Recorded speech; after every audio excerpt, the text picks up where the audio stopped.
Hello বন্ধুরা, দাদার বিয়ের সেকেন্ড পার্ট। তো আমি দেখো দাদার বিয়ের সেকেন্ড পার্ট নিয়ে চলে আসলাম। তো তোমরা দেখেছো এটা মানে এখানকার নিয়ম যে দুজন জামাইবাবু দুজন বর বউকে কোলে নিয়ে যাবে বাড়ি পর্যন্ত। তো দেখো কি সুন্দরভাবে কোলে করে নিয়ে যাচ্ছে। বিয়ের এই নিয়মগুলো কার কার ভালো লাগে আমাকে কমেন্টে জানিও। তারপরে এখানে দেখো দুধ উদলে উঠবে, তারপরে বউ দেখবে, দেখে শাশুড়ি মা জিজ্ঞাসা করবে যে কি দেখছো। ও বলবে যে সব কিছু ভরা ভরা দেখছি। বৌমা বলবে। তো এইসব নিয়ম কাদের মধ্যে আছে একটু কমেন্টে জানিও। তো আমাদের মধ্যে তো এরকম ছোটোখাটো নিয়মগুলো আছে। তো এখানে দেখো কলসি ভরে বউকে কোলে দিয়ে দিয়েছে। আর দিদিরা সবাই মিলে বলছে যে যতক্ষণ না পয়সা দেবে ততক্ষণ বউয়ের কোল থেকে কলসিটা নামাবে না কোমর থেকে। তো ওই জন্য সবাই হাসাহাসি করছে। তো ছেলে দাদা দিয়ে দিয়েছে পয়সা। তো বউয়ের কষ্টটা বুঝে পয়সা দিয়ে দিয়েছে, নামিয়ে দিয়েছে। তো এখানে দেখো সবাই মিলে বরণ করছে, তো বরণ হচ্ছে।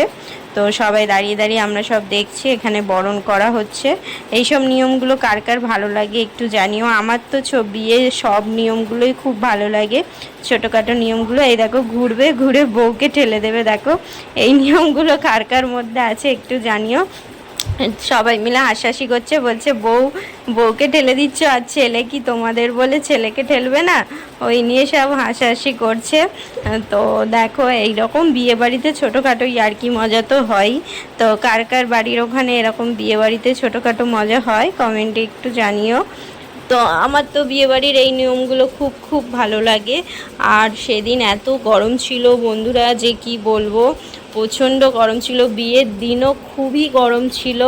আমরা যে সেজে গেছি প্রচুর পরিমাণে ঘেমে স্নান হয়ে গেছি, মানে এতই গরম।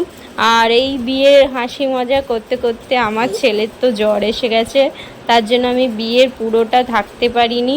তারপরের দিন তাই যতটুকু পেরেছি ভিডিও করেছি, তোমাদের সামনে তুলে ধরেছি। তো ভালো লাগলে সবাই লাইক কমেন্ট শেয়ার করো। আমার এরকম ছোট ছোট ভিডিও তোমাদের ভালো লাগলে একটু আমাকে জানিও, ঠিক আছে বন্ধুরা। তো দেখো বিয়ের নিয়মগুলো দিদিভাইটা কি সুন্দরভাবে বরণ করে। দিদিভাই সত্যি খুব সুন্দর করে বরণ করছে। দেখো বরণ করতে ওনার হাতটা কত সুন্দরভাবে। আর এখানে দেখো বরণ করতে করতে বউয়ের মাথায় ঠুকে দেবে, বউ বরের মাথায় ঠুকে দেবে। এই নিয়েই সবাই হাসাহাসি করছে। আরও কি সুন্দর বরণ করছে দেখো দিদিটা। তোমাদের ওখানে এইরকম হয় তো জানিও কমেন্টে। তো দিদিভাই দেখো কি সুন্দরভাবে বরণ করছে, আমার তো খুব ভালো লাগছিল। আমি তো বিয়ের এই নিয়মগুলো খুব কমই দেখি, কেন আমার শ্বশুরবাড়িতে এই নিয়মগুলো অতটা হয়নি। এখানে যত নিয়ম হচ্ছে আমার শ্বশুরবাড়ি এত নিয়ম ছিল না। তো তার জন্য আমি আবার নতুন করে নিয়ম দেখছি। তো খুব ভালো লাগছে নিয়মগুলো দেখে, আমার তো খুব প্রচুর প্রচুর পরিমাণে ভালো লাগছে। তো এখানে দেখছো বরের মাথায় বউয়ের মাথায় ঠুকে দিচ্ছে কীরকম দিদিভাইটা। এই দেখো বরের মাথায় ঠুকে দিচ্ছে, বরকে ঠেলে দিচ্ছে। এইগুলো মানে ছোটোখাটো হাসির মজাক, তাই না? কত সুন্দরভাবে বরের সাথে বউয়ের সাথে আর কি হচ্ছে। দেখো জীবনে এই দিনটা প্রথমই আসে, সবাইয়ের জীবনে এই দিনটা প্রথম আসে। সবাইয়ের জীবনে একবার করে এই দিন আসে, সবাই এই দিনটা কাটায়, খুব ভালো লাগে। যারা পালিয়ে বিয়ে করে তাদের হয় কি জানি না, কিন্তু দেখাশোনা করে বিয়ে করলে এরকমই যত নিয়ম হয়। আর এখানে দেখো বউকে দুধে আলতা পায়ে দিয়ে ঘরের মধ্যে তুলছে, কত সুন্দর নিয়মটা হচ্ছে, তাই না? আমার তো খুবই ভালো লেগেছে এই নিয়মগুলো। তো কি সুন্দরভাবে বউ ঘরে ঢুকে গেল। তো চলো বন্ধুরা, বাই, সবাই ভালো থেকো, সুস্থ থেকো। আমার ভিডিওটা ভালো লাগলে লাইক কমেন্ট